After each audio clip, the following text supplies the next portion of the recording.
Just days away from the final roster cutdowns in Foxboro, and there's some players sweating it out. I'm Alex Barth. He is Evan Lazar as we get ready to release our second roster projection on CLNSmedia.com. Evan, not a complete overhaul, but some things have changed, especially in the trenches. Yeah, absolutely. I think in the trenches, we have a nice little battle at the back end of the roster here between the Keontae Davises and Gino Grissom. I think the guy I spoke to yesterday, Adam Butler, is pretty much a roster lock at this point. I'd be pretty shocked if you were to get cut. But I think that Keontae Davis is an interesting name because I think that a lot of teams in the pre-draft process had a pretty high grade on him, probably an early day 3, late day 2 potentially player on some people's boards. So the question is now he's healthy. That bulging disc in his neck, that was a pretty serious injury that kept him out for a couple of years. Looks like he's back and healthy and playing football again. So if you do release him, I wouldn't be surprised if one of those teams that had a high grade on him in the draft a few years ago swoops him up.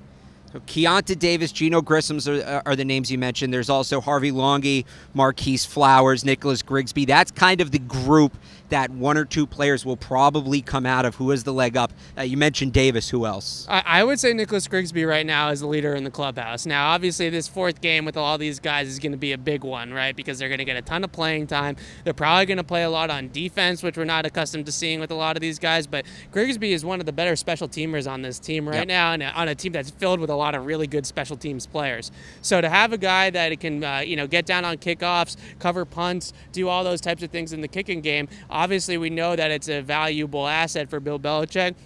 And it's clear the guy's a pretty good athlete, too. I mean, you watch the tape, and he's one of the first ones down on the kickoff coverage almost every single time. And this is the guy that's carrying 240 pounds, 250 pounds at linebacker. So that's pretty impressive when you have all those small cornerbacks and wide receivers sometimes out there running down the field. So I think that Grigsby is a guy that they're going to really kind of hang on to here in that a la Brandon King, Nate Ebner type role where it's an emergency if they have to play on defense, but they play primarily a big role on special teams. Jordan Richards. Some people thought that he would try to be our second boy. That's right. Some people thought that teams would try to upgrade. The team would try to upgrade over him in the offseason. They bring in Eddie Pleasant. He gets cut earlier this week.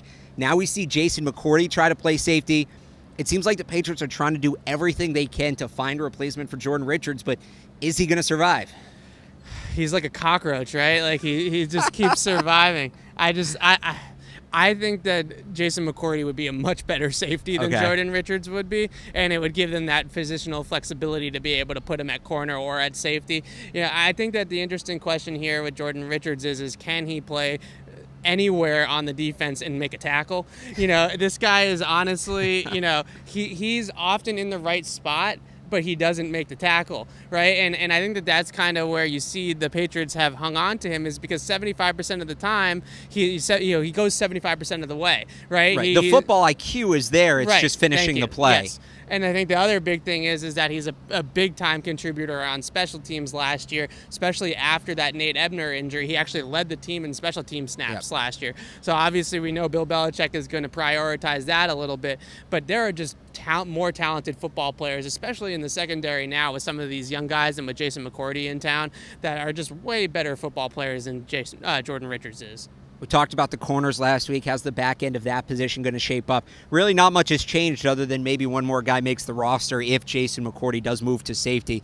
So Ryan Lewis, J.C. Jackson, Keon Cross, and I mean, that's kind of the group. Has anybody stepped out yet? I don't know if anybody in that group has necessarily stepped out, but Cyrus Jones, I think, is going to make this roster. I really have a pretty confident feel on that one because just the way that Belichick kind of reacted to having him back out on the field last Friday night against Carolina. He was asked about it at his press conference yesterday, and Belichick was pretty happy to see him back out there. I think that they still have hope for Cyrus Jones, at least as a return man. I don't know if they have a hope as him playing much corner, but I think that they are going to rely on him a little bit here to be a punt returner, and I think that's going to scare some people. But I think that's just the nature of what they have going on right now with Julian Edelman being suspended.